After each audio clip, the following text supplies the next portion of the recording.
اور ایک جملہ کہتے ہیں اے بابا اپنی امانت کو اپنے پاس بلا لیا لیکن ہائے سجاد کی برباد سجاد ہر روز شہید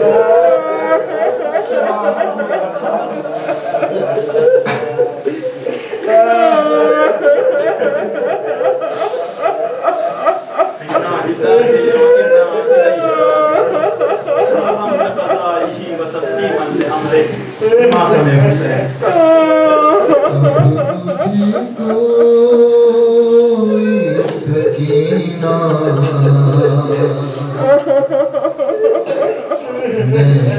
کہتا بابا اب مجھے کوئی سکینہ نہیں کہتا بابا قیدی کہتا ہے کوئی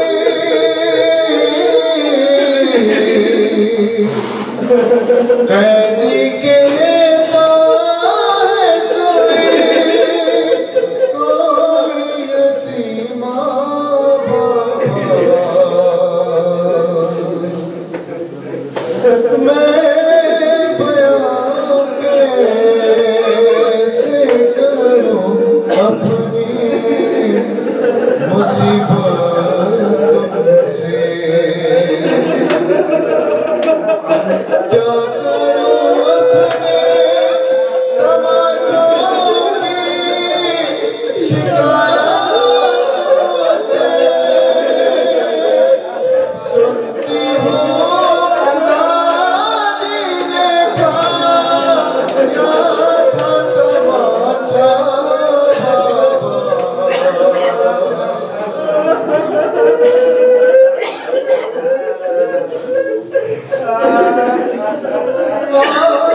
آپ تھے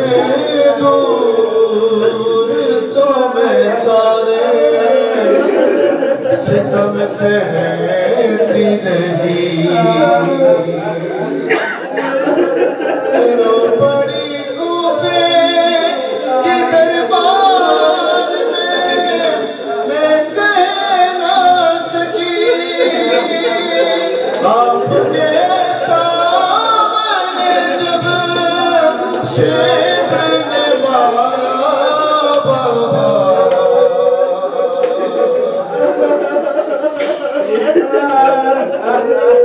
خون بے شیر سے اندازہ کیا تھا میں نے آپ کا چہرہ بھی پہچان لیا تھا میں نے آپ پہچانو گے کیسے میرا چہرہ بابا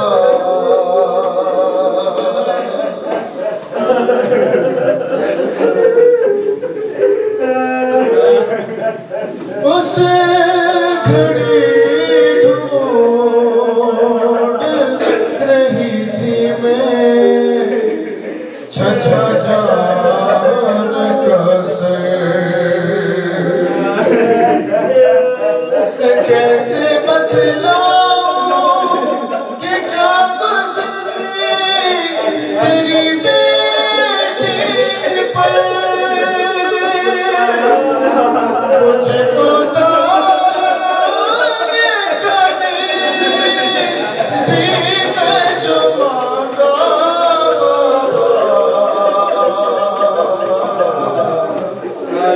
اب مجھے کوئی سکینہ نہیں کہتا بابا یا حسین یا حسین یا حسین یا حسین یا حسین یا حسین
حیا علی خیر العمل یا حسین یا حسین یا حسین یا حسین حیا علی خیر العمل حیا علی خیر العمل حیا علی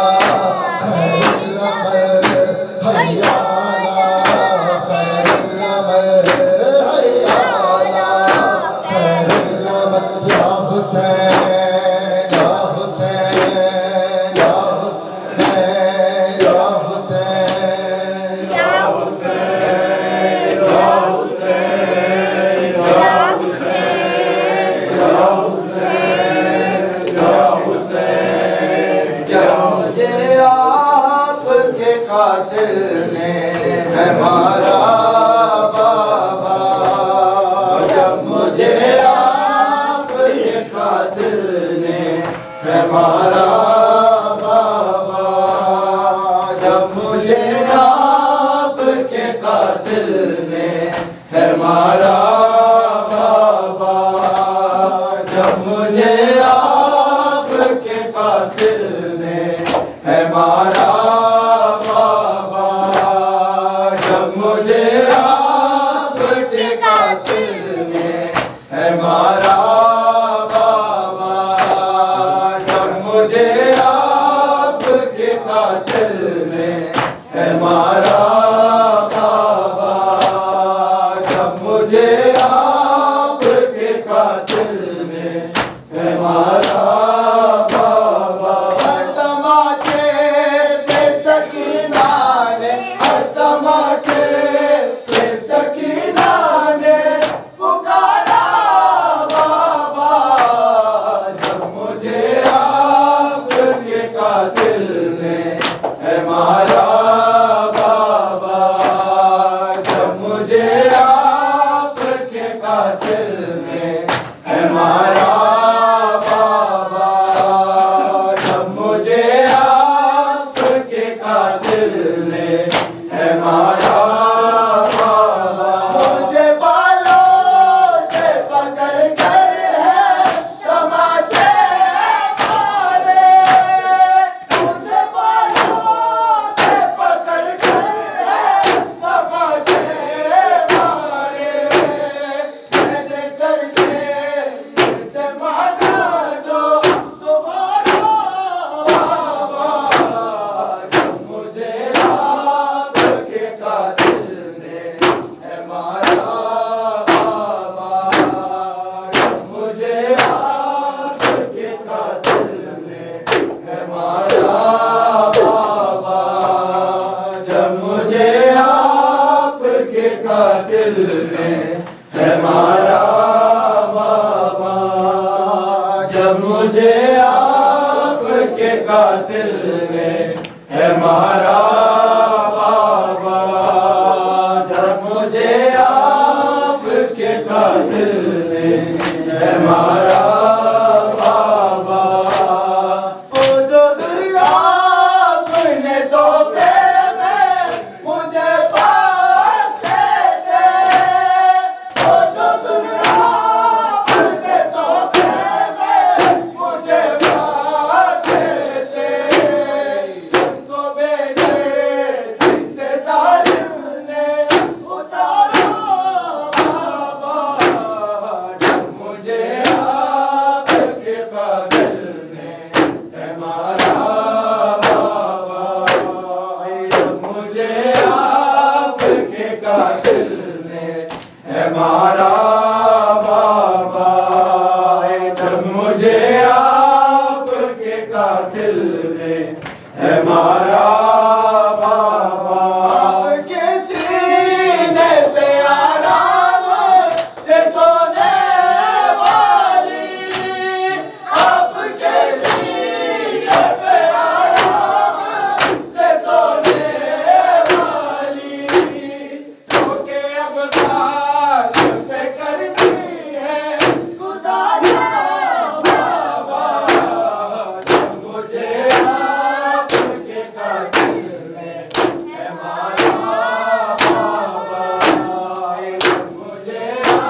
قاتل نے ہے مارا بابا،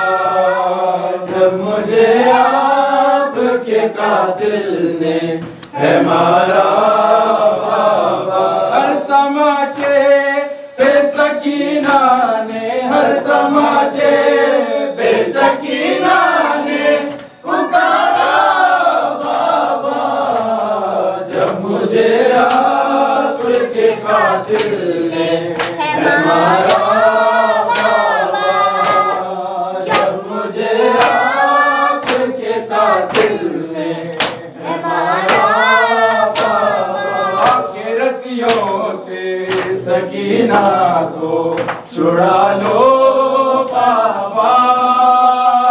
کے رسیوں سے سکینہ کو چھڑا لو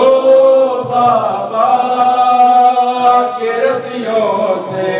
سکینہ کو چھڑا لو بابا، میں ہوں مشکل میں مجھے پاس بلا لو بابا، کے رسیوں سے سکینہ کو چھڑا لو بابا، کے رسیوں سے سکینہ کو چھڑا لو بابا، کے رسیوں سے سکینہ کو چھڑا لو بابا، کے رسیوں سے سکینہ کو چھڑا لو بابا، نیند آتی نہیں سونے سے بھی ڈر لگتا ہے، یوں جو کروٹ تو میرے کانوں سے گزرتا ہے، اپنے سینے پہ کڑی بل کو سلا لو بابا، کے رسیوں سے سکینہ کو چھڑا لو بابا، کے رسیوں سے سکینہ کو چھڑا لو بابا، کے رسیوں سے سکینہ کو چھڑا لو بابا، قاتل مجھے رونے سے منع کرتے ہیں، غازیوں کی تو عابد پہ ستم کرتے ہیں، دل کے رولو مجھے نیزے پہ اٹھا لو بابا، کے رسیوں سے سکینہ کو چھڑا لو بابا، کے رسیوں سے سکینہ کو چھڑا لو بابا، کے رسیوں سے سکینہ کو چھڑا لو بابا، سے مانگو جو پانی جو چھڑک دیتا ہے، پھر میرے سامنے مٹی پہ گرا دیتا ہے، بھیج کے غازی کو